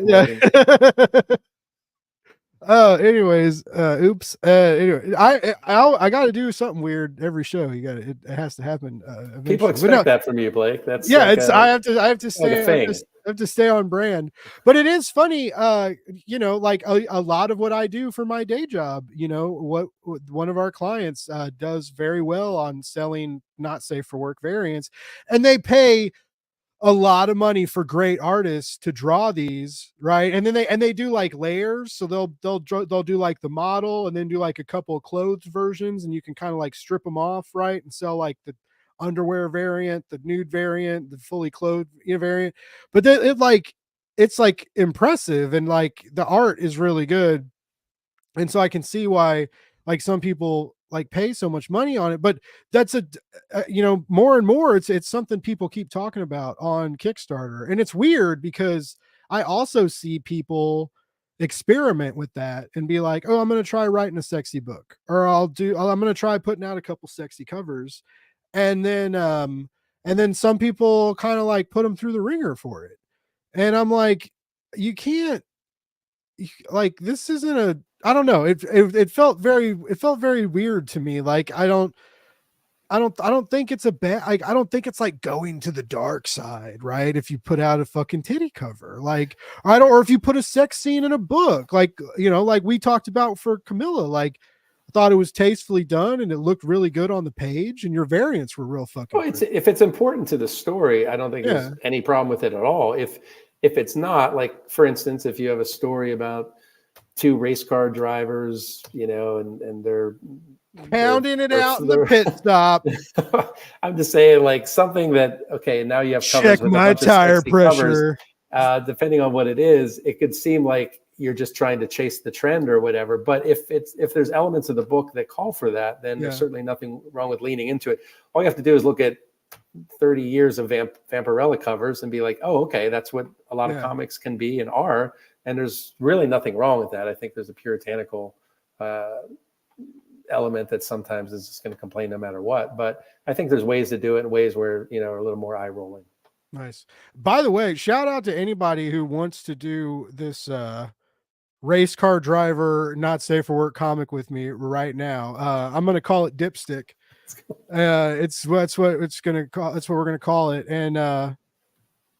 And things are going to get hot and heavy in the pit stops, ladies and gentlemen. I don't know if you've ever, it's a lot of work racing a car. There's a lot of sweating and blood, your blood moves around in weird ways. We're not here to talk about that, but artists, get at me. We're going to get rich. It's going to be like that Ferrari movie or the new Gran Turismo movie, but phenomenally worse with a lower budget. And sexy covers. It's so many sexy covers. It's just going to be like, it's just going to be stupid. It's going to be bad. Why does this feel like this could have been a Burt Reynolds movie, like back in the? What couldn't be a Burt Reynolds movie? Me and my friend Kenny Messer wrote a screenplay back in the early 2000s called "Still Cannonball Running," and it was Bill Gates had put up money to go from Seattle to Miami. This time we're doing it diagonal, and he hires Charles Bronson to kill all the other cannonballers. And so we did this like R-rated send up of the Cannonball Run movies because we did a lot of research. We watched some of those old Burt Reynolds movies. Of course, growing up, Cannonball Run 1, 2, and Smokey and the Bandit and all that stuff. But some of those movies were, beyond the pale as far as taste goes. And so we tried to send it up with Still Cannonball Run. It never got made, but we're holding out hope. That there's that Burt Reynolds shot where he's like on the bear rug, he's naked, he's all like furry and glorious, right? Stephen Prince did a version. The Monster Matador variant. Yeah. He's known for his variants. I won't talk about it. I trade dressed him a fake cover that one time. Okay, I can tell the story. So I trade dressed it badly, by the way, right? This was not a professional job, but I have a pull quote on his Afropocalypse graphic novel that says like Monster Matador is like fighting, like going to a bullfight on an 8-ball of really great cocaine. And he printed that on a book. Like I wrote a whole review and he picked that line to reprint on a book. And so we always joke around about it. Cause when I showed it to my friends all laugh. They're like, "Oh my God, I can't believe someone like put that on a book." I love crazy ass pull quotes. In fact, for Carmilla Unbound, we have Ryland Grant, Stephen Prince, and David Pepos did like some really funny ones that were like, it tells you about the book, but is also like kind of lighthearted. I go back to my first movie, NoHo. I had some great reviews. One was from Film Threat, said it was hilarious, all this other stuff. And then LA Weekly said it was like porn without the sex. And I said, even though that's a dig, I like that quote. So I put it up there on the poster as like one of the quotes was, it's like porn without the sex. All right, hold on. I'm just going to share my screen. I think you just blew Blake's mind. Yeah. Hold on. That's hard to do. Yeah. It's that mind. It's the mind of the century. We're doing great things over here, ladies and gentlemen. Dipstick. It's going to be a major motion picture hot and heavy in the pits. AI generated Burt Reynolds. There you go. I turned this into Steven, and Steven was like, "Yeah, you are." And then like 5 minutes later, he was like, "Oh, I didn't even see the blow." And I was like, "That's the main part, man," because it was the book. Anyway, this was not a real cover. And if you look closer, like I did, like there's watermarks on the cocaine. What's at its feet? What is that? Some are the artist's signature. Oh, okay. I thought that was like another more drug paraphernalia that I didn't understand. Yeah, no, it's whoever drew it, they have a fancy signature that looks like drug paraphernalia. Monster Matador coming out on Kickstarter, right? The next one. Yeah, Monster Matador. And I know we were here to talk about cocaine and Monster Matador, and and Turner Family Terrors and all these other Kickstarter campaigns I brought up that aren't you guys. It's all right. We know those. But it all comes back to you guys though, because you all know each other, and that's kind of where this spun out from. Well, this spun out from numerous places, but talking about how your co-creators, your collaborators, like the people with shorts are able, like these books move at cons so well. People are always really into them and buying them and putting them in Kickstarter bundles and stuff. So it's you guys have made a cool product that's been that people keep on wanting and keep on showing up to support for, which is very cool. It's hard to do in it's just especially with the anthology, because it was like, this year was a heavy year for anthologies. Like some didn't fund, there was fucking drama, there was scandalous shit, there was money shit, right? There's and then for a little bit people were like, I'm not fucking backing it. Anthology, and so and it's like I said, these are important for comics. It helps voices echo into the industry. It helps you get Jared Lujan, like Jared Lujan, found his gigs that all started in doing anthologies, and then it doesn't stop there. Like once you get that Mad Cave gig or that Scout Comics gig or whatever, like they go back to doing anthologies just to kind of like make sure you always have something out there with your name in it. Make sure you have a body of work to share with editors and publishers, and so people can see. It's an important thing that happens in indie comics, and it's not easy work. And so thank you. We've heard that too. I mean, I think Charlie farted something about that too. That it's like anthologies. Pat said the same thing. It's they're kind of done. I mean, we heard that, and so it's nice to kind of go against the grain and show that, if you do it kind of the right way, and people will come and buy the book and check it out still. So they said anthologies were dead. We said anthologies are undead. That's a good one, Clay. You've been practicing that one? Yeah. I was rehearsing that in my head the whole time you were talking. I just, that's how I do. I wait for somebody else to shut up. I'm not listening. I'm just thinking about what I'm saying. And if you've ever done improv, that's what they tell you to do. Make sure you. I thought he was about to say, if you've ever done Blake's Buzz, not to listen. Don't listen. Just think about what you're going to say. Wait for the other person to stop, or sometimes don't even wait for them to stop talking. Yeah, just sometimes when it sounds slow, just start talking. Well, Blake, you were saying that it's important for new voices, but it's also like people like David Pepos and David Avalone. They maybe have some ideas they've been thinking about. It's like, this is like a 4-page or 6-page thing. Yeah. And so it's a great opportunity to kind of work out some of those ideas and try it in a shorter form. So again, I think just like the first 2 volumes, we have a really good mix of stories and storytellers and artists in this one. So we're really proud of this book. I don't think we're going to put out any book that we're not proud of. And this is included. And you heard it here. Clay and David said Charlie Stickney's wrong. No, he finally sharded failure. Sharded failure. He finally sharded failure because Kickstarter anthologies are not dead. They're staying alive through stitchery and magics and darkness. These guys are keeping them alive now. But what do you guys think would happen if what if next year you guys tried to do a sci-fi anthology? Like, do you think your name and bibliography and presence on the platform would carry that, or like changing genre, changing fields, or like, do you guys want to test this out? Let's do it. Let's party. Let's do a sci-fi anthology next year. You guys do all the work. I'll just hang out in the green room. Well, listen, we just got to make sure we just got to make sure it doesn't bunch up too close to Dipstick. We don't want to cannibalize the audience. But I think that kind of goes back to the other question though, about why has Nightmare Theater kind of succeeded where some others maybe have struggled, and I do think it's because we know our niche, we know what our audience wants, and we give them that. I don't know that we could come out with a sci-fi anthology. Maybe we could. I don't know, but I don't know that that's really what Dave and I do. Okay. I think if we did a sci-fi anthology, it would probably have heavy horror elements, or probably comedy.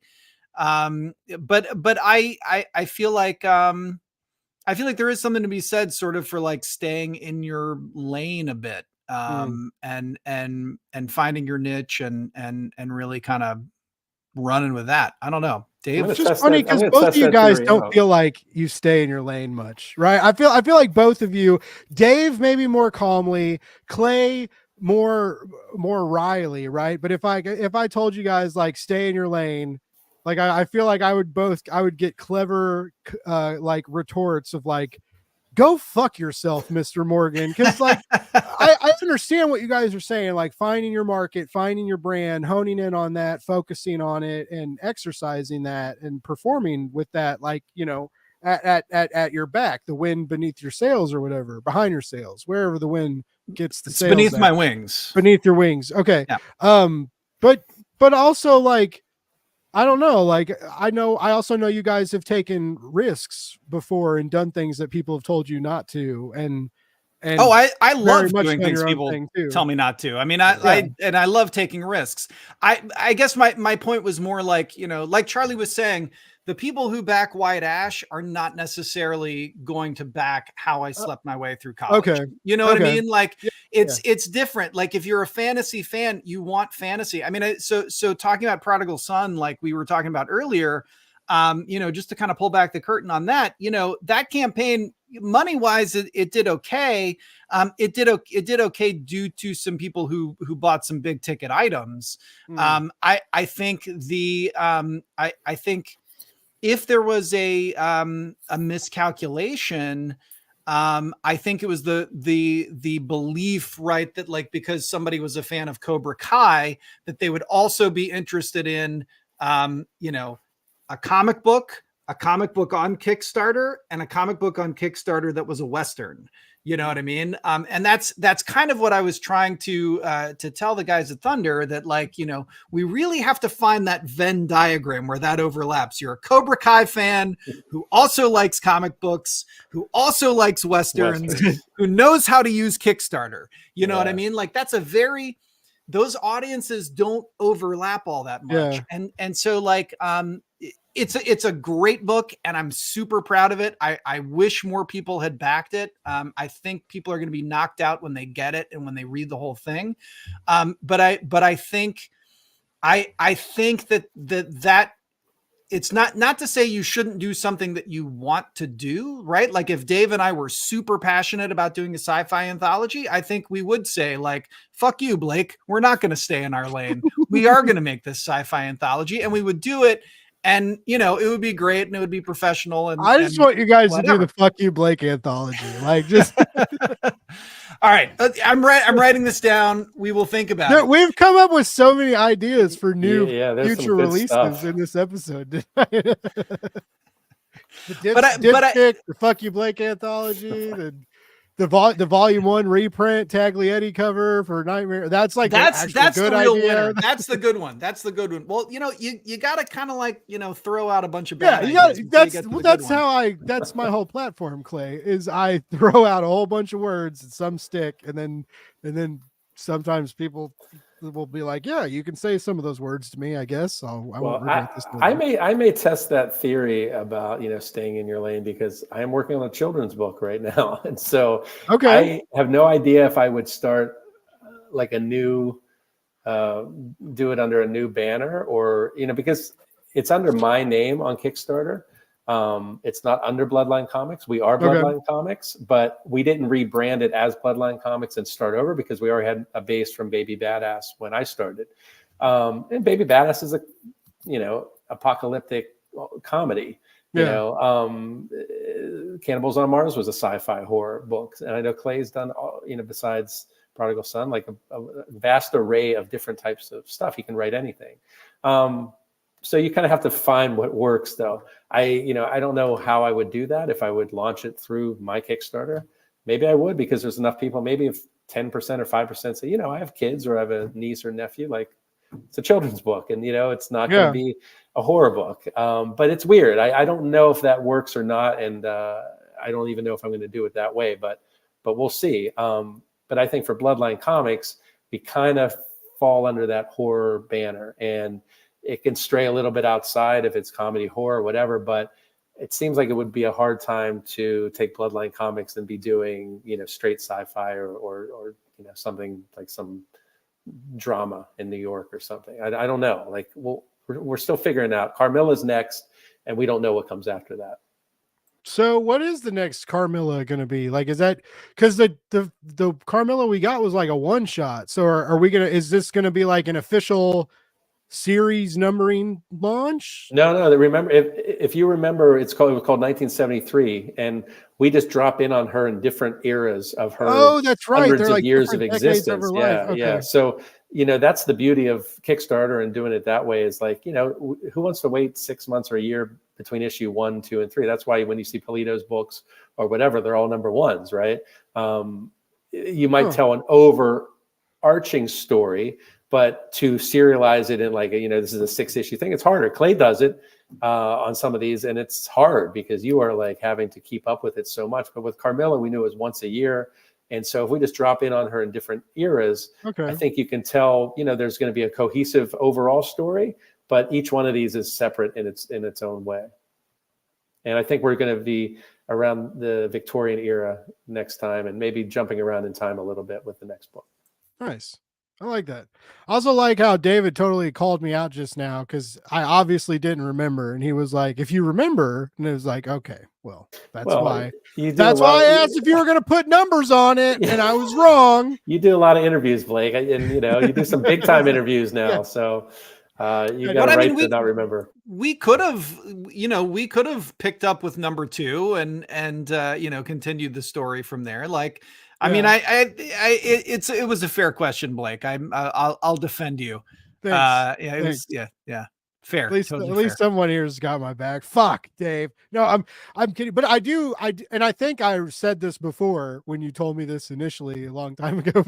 But I think that is smart, because unless you're, as we talked about, unless you're like Russian Kickstarter releases, which some is working for some people and not for others, but for more limited stuff, like 1 issue per year, like a different time period, like a nice maybe Charlie Stickney sized one shot of this time period of this new story, and it gives you guys time to, make these new characters matter and remind us of why the original character matters, and just like, you guys get time to make the moments and stuff that you want to shine. And let's face it, it's a different model than, Diamond and getting them in shops. Yeah. Like it just is. So I think, again, we keep coming back to Charlie because he does have a lot to say and knows what he's talking about. That, you find that way that works for your story, and his is those much longer books, and just not in the bite size 4-6 issue series arcs. Mm-hmm.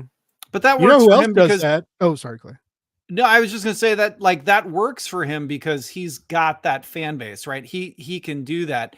It becomes harder, right? If you're trying to put out a 48-page book or a 52-page book, like you still have to pay the artist, you still have to pay the colorist, you got to pay the letterer and the cover artist and all of that stuff, and pay for the printing. So you do have to raise more money if you make a bigger book. Charlie is fortunate that he's in the position that he can do that. I think for some people it makes more sense to, I'll release a 24-page book every so often, every few months. And that's sort of the model, and until you can reach that point where, okay, great, I know I can pay for this. I know I can make my money back. Yeah. Paying for art is a big deal, because some people can only pay for like a few pages, or pay for an ash can, or pay for nothing, which sucks. Cause it's like, that's, some people think that that's what the platform, that used to be like the thought of what the platform was for, right? It was like, well, yeah, you can give us like some character designs and a synopsis maybe, right? And make a good launch page, and maybe we'll back you and fund this, and you can pay your artists.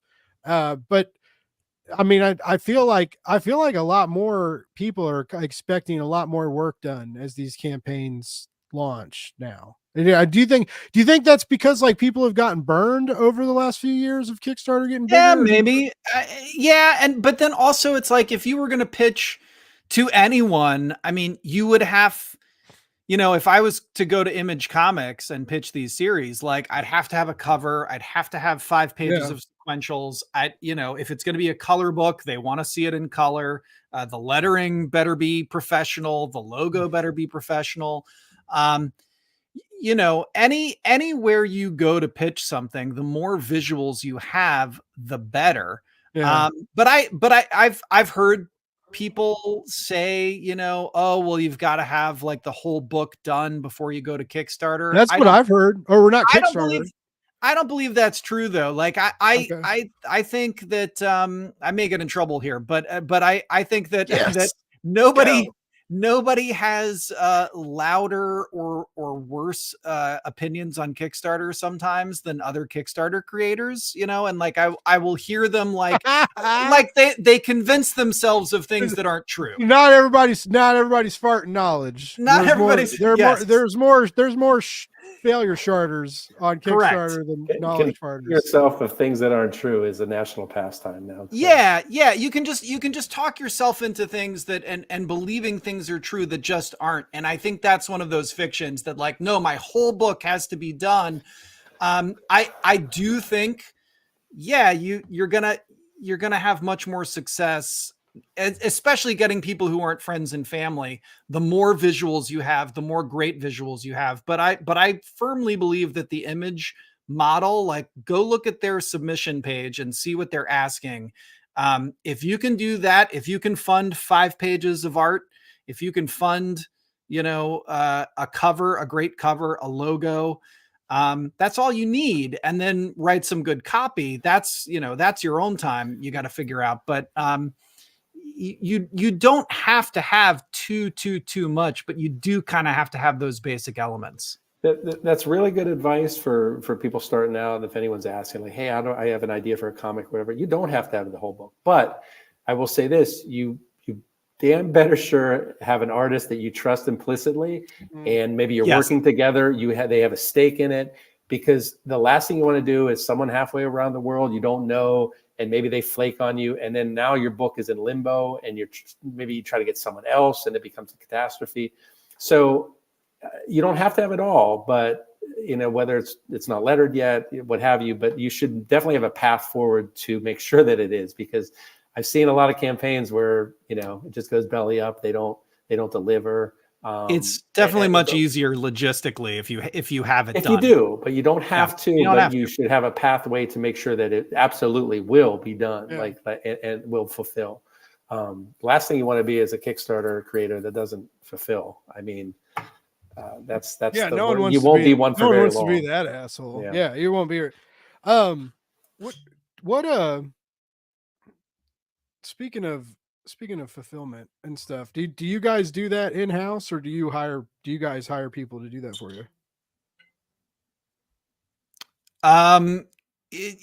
In-house. It's usually me. I'm usually packing shit up. And so you do. Okay. So you still pack your own shit. Yeah, baby. My hands touch everything that goes out, man. That's all. That needs to be your con shirt. I pack my own shit. Like I pack my own shit. I just didn't know, like, there's a lot of people that are like on a lower funding spectrum, right? Like the amount of money their campaigns pull in. It shocks me sometimes that so many people will allocate a large portion of their funds to handle that. But then I found out, like, some people told me, it was like, dude, I live in like the smallest apartment. Where do I put these books? And it's just like, because of where I am and where I'm at and what's going on is I pay these people however much money to take care of it for me, and that's how it is. But you guys still do it. I like that, because you guys a lot of times those are some big numbers. That's a lot of it can be a lot. That's a lot of hands on cardboard. That's a lot of bagging and boarding. That's a lot of comic sliding and binding. Sliding and binding. That's why Clay has that big complex that he works at with Mick, and that's right. They're massive complex. I got a whole team there. It looks like the Breaking Bad, basement. Well, Nightmare Theater 1 was BO. It was before Office, right? Okay, so it came to my house, and I had to put it all into my closet. And there was a post I made, like an update, where like you could just see the wall of books, like just boxes and boxes in my closet. It's like Rob Multari's basement. Like yes.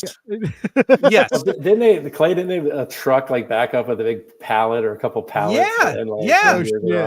And my sister-in-law was visiting. She helped load in, all the way to my closet. And that took, that fulfillment, that was the biggest fulfillment I had done at that point. And it was a lot of work. It was a lot of work. When we got the office, so AO after office, we have a loading dock there, which which I don't know if you know the intricacies of like getting freight delivered, but if you get it delivered to your house, they charge you a fee for coming to your house. And like having to use a lift gate and all this stuff. Like there are all these fees that they tack on. And I learned that that getting it delivered to the office saved me those fees. And those fees turned out to be exactly 1 month's rent on the office. Wow. So if I could become like Pat Shand and run a campaign every month, I could, I guess, get free rent, but or something. But once it came to the office, now we've got a place to store it. It's not my house. It's a little easier to have it delivered. That's good. But yeah, now I've kind of got the fulfillment down pat. I think if I were doing, Pat Shand or Charlie Stickney numbers, I might want to start hiring some of it out. I don't know. It just depends on like, how much money do we have to burn versus, what we just need to do ourselves. Yeah. But I think Charlie still sends out all of his stuff. I don't think he hires any of that out. He does. Cause he fixed a shipment of mine recently and it like came from him. And I was like, and that's when I was like, oh shit. I was like, you're doing this? He was like, yep. And I was like, well, now I feel bad. I was like, and I wasn't like mean about it. I was just like, hey man, like you sent me 2 number ones. I was supposed to get a 1 and a 2. Which so like, it's just like, it's so weird. Cause it's like, especially for him, like I didn't want to send that message, but I also wanted to send that message because I collect his comics. Right. And I was like, well, I gotta have number 2, man. But I was like, I don't want to like bother him. And I was like, it's not a bother. If there's something wrong. I know, but I'm stupid. And I think like that sometimes. I would do the same thing like with you. If I was like, if for some reason I was like, hey, like, paid for the Taglietti hardcover and you guys sent me the soft cover and like, what are you unlike Charlie, I wouldn't screw it up. Is that what you're trying to do here? No, I'm just like, that was it's like, I think I know you're joking around, but I think like thank God. Jeez. But we have had. Oh God, I thought he was serious. We've had a few little things where it's like, hey, I didn't get this book, and I got this tier, and the best thing you can do is just address it immediately, as thoroughly as you can, and communicate clearly. And I think I've said this before. Like I'm always surprised that people are like. They're almost defensive at first, like, hey, I didn't get they're almost expecting that pushback and being dicked over. And then when you're like, oh, no, of course, we'll send you this again. And we're sorry that happened. We'll send you something extra. And they're like, oh, wow, that's amazing. Great customer service. And to me, that's just how I feel personally, because any business I go to where you're treated well and it's almost like a surprise. You're like, wow, this is great service. And I'll come back here. I'll get repeat business. You would think that'd be the first thing you want to do as if you're offering a product or a service, is to do that and to get repeat business. I'm always surprised at how many businesses don't seem to give a shit about that. But I know for our little tiny publishing company, that's what we want to do. We want to treat people the way we'd want to be treated. Nice. Dude, I learned that recently. And I mean, I didn't learn that recently. I knew that for a long time. I worked retail forever. And then I worked at a very niche call center for a long time. And now I have clients, and fucking, when you have clients, that's very much customer service. Cause it's just like, no, like I will stab myself in the leg. No, if that will make your day better, I'll do it right now. I got this. I have a dull plastic butter knife. I'll get through the skin though. I'll make it happen. Right. Like, it's just like, you just do whatever you do, what you have to do. And so many people don't realize like customer service is still such like a huge part, especially with Kickstarter. Especially with like this side of comic book making, right? It's more than just like, yeah, I made this comic. I'm the creator. I did this. It's also like, yes, but you have to like step up and you be daddy now. Like you're in charge. You're in charge of things. Well, the best thing, so like one of my favorite parts of Kickstarter, right, is just seeing the names of all the people who come back. Yeah. And I think that is sort of indicative of, you know, giving good customer service, or, you know, whatever you want to call it. But like, yeah, like you know, there was something I think on Carmilla Unbound, like I think a guy had ordered 2 copies of something, but we only sent him 1, you know, and it's like, you know, you build in some extra funds that you hold in reserve just in case, you know, you screw something like that up. But at the end of the extra covers and you do some, like at the end of the day, you're sending out another package. Like what does it cost you? It costs you a few bucks to get somebody the right thing and make them happy. Like it's not, and then they'll back maybe the next campaign or the next campaign, and it's like, or like, these guys take care of shit. Well, you should, you know, to me, it's like common sense, but I'm always surprised when people don't seem to follow that. So yeah, right. You would think, dude, you would be like, yeah, like, and then you would also think like you take the money and make the comics and ship the comics. Sometimes that doesn't happen either. Like you know, you never, that's the bummer still about the platform, is sometimes you never know what's going to happen. And I clicked the wrong Sarah button. She said she can't think of outsourcing fulfillment. It would stress her out too much. Well, I mean, you'll save money. I mean, that's the one good thing about not outsourcing is when you do it yourself, you save money. The one time I did outsource it, I had the printer fulfill, and they shipped out the wrong book to all of my backers. They fulfilled somebody else's campaign and sent them all to my backers. Or actually they sent my book to another campaign and the other campaign. Oh my God. Backers. So they made it right. But of course, like I freaked out. And I've never done that again, but it turned out to be like great advertising, because a bunch of people got my book for free. And like, I got all these messages from people being like, I just got your book and a certificate that says I was an official Kickstarter backer. And I wasn't, but if I had known about it, I would have been. Like, this was great. So I'll back the next one. So that's funny. Sarah says, see Clay's story. No, that's yes. that's a big Kickstarter nightmare. But no, speaking of Kickstarter nightmares, you guys have almost had to talk to me for 2 hours. And as far as Kickstarter campaigns goes, that's one of the most trivial aspects of the campaign, is having to talk to weirdos like me for just so you can get the word out about your comic, right? And we made it. We're the final girls of this horror show. You did. You're the final girls of Blake's Buzz and Nightmare Theater 3 Double D. Now I'm just 1D.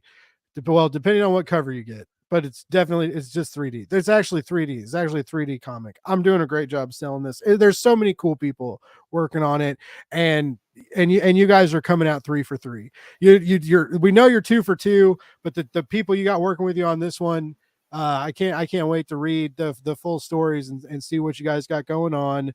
I know that things are different now, and you know, social media is weird, and I know Clay has like a Substack mailing list thing.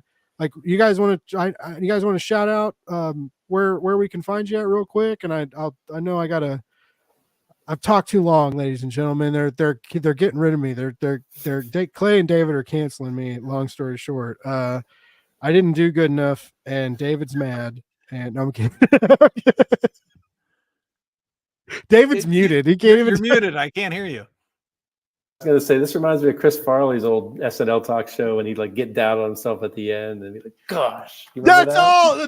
Boom! No, I made it. David Scrader, ladies and gentlemen. You're doing some. I was on Blake's. He reminded me of Chris Farley. He was doing cocaine and heroin. And then we need to tell you, like, no, Blake, you're doing a great job. Like, come on. That's what we do. Buddy.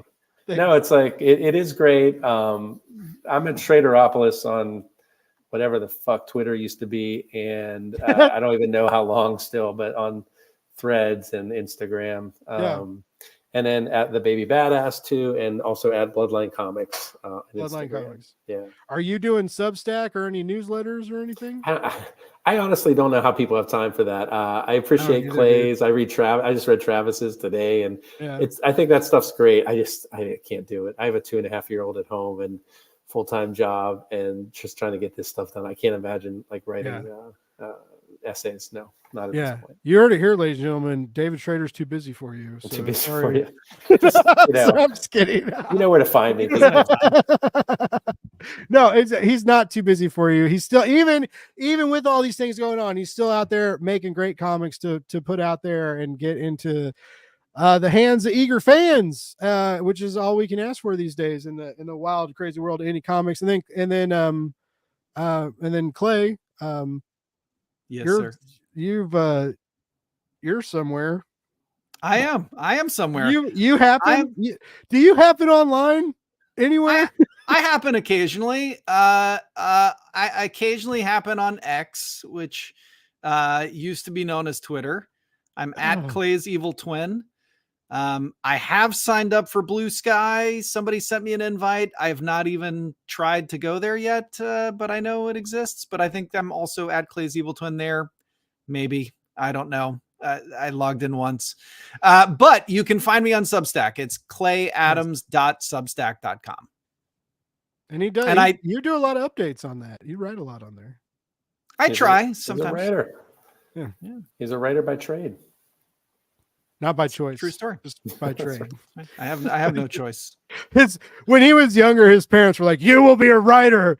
You will bring funds and honor to our family." He's the one that parents said that too. Yeah, the one person. Well, no, guys, honestly, like, congratulations to the third and final for a while. I know you guys are going to step away for a bit, but I hope there's some things in the future maybe that you come back to for this anthology, because it has been a special deal, and it's if it does end, then it's ending well, and I congratulate you both. But if it doesn't end and keeps going maybe in the future in one way or another, that would be cool too. These are how I'm going to end my shows now from now on, like real awkward and weird.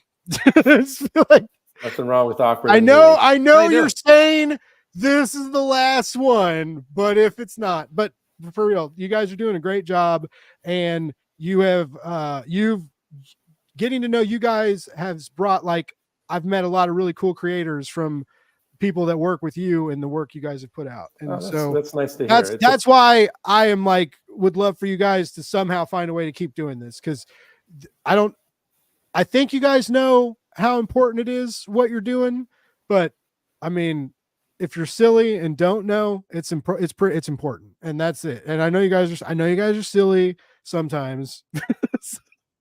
God damn it. Well, we are gonna steal your dipstick idea. I think that's fine. It's already half drawn. Just let me edit it. Just give me an editing credit. That's all I'm shooting for now, so I can say I'm an editor of comics. I'll give you guys anything you want. You got my whole podcast. I'm just kidding. I already gave that away. Anyways, that's a different story for a different time. Everybody, it's been posted in the chat. You can see it in the comments. If you watch this later on YouTube, it's in the description. There's a link to get to the Nightmare Theater campaign.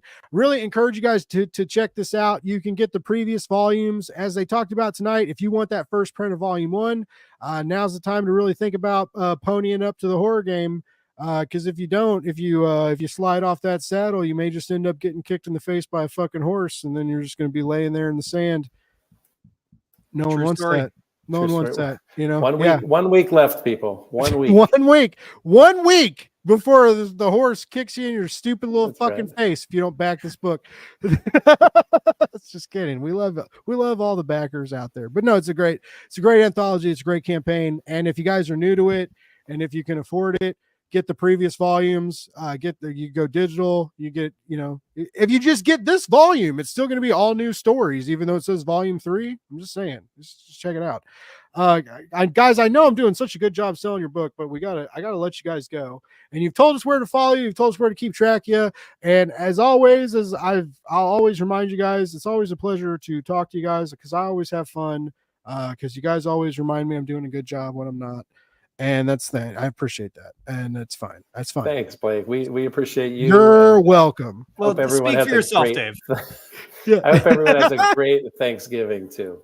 Oh yeah, it's about to be Thanksgiving. So yeah, that's see, Dave, this is your fault. Dave told me he had to go, and he keeps making me talk more. It's Dave's fault. I just want everybody to write that down in the annals of Blake's Buzz history, in the scrolls that were foretold. Put that in there.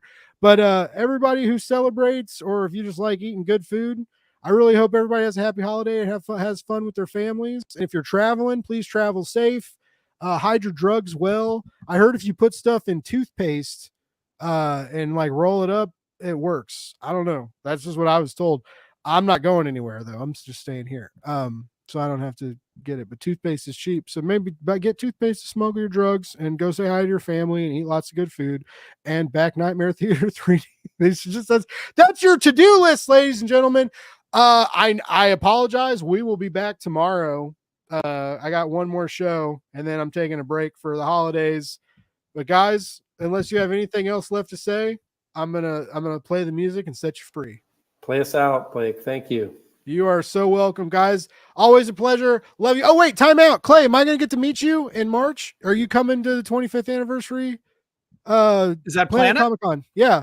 I am planning to be there. I'm on a wait list for a table. I hope to God I get a table. I really would like to table. I got put on a wait list too for Metal Ninja. Metal Ninja got put on a wait list, what is but that about? I should be able to get press. So at least I'm going to be there at press, but I would really love to I would love to hang out. So let's make it happen. I will be there. I'm going to come hell or high water. Yeah. I'm going to make Clay never want to come back to Kansas City again, even if he gets Taylor Swift tickets. Yeah, look, no, that's the thing. I'm going to be there for Taylor. So, whether we hang out or not, it'll be great.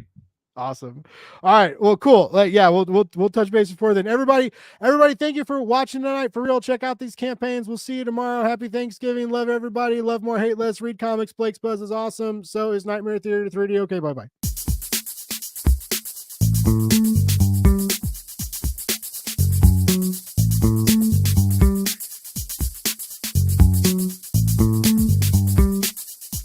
It's Blake's Buzz Live.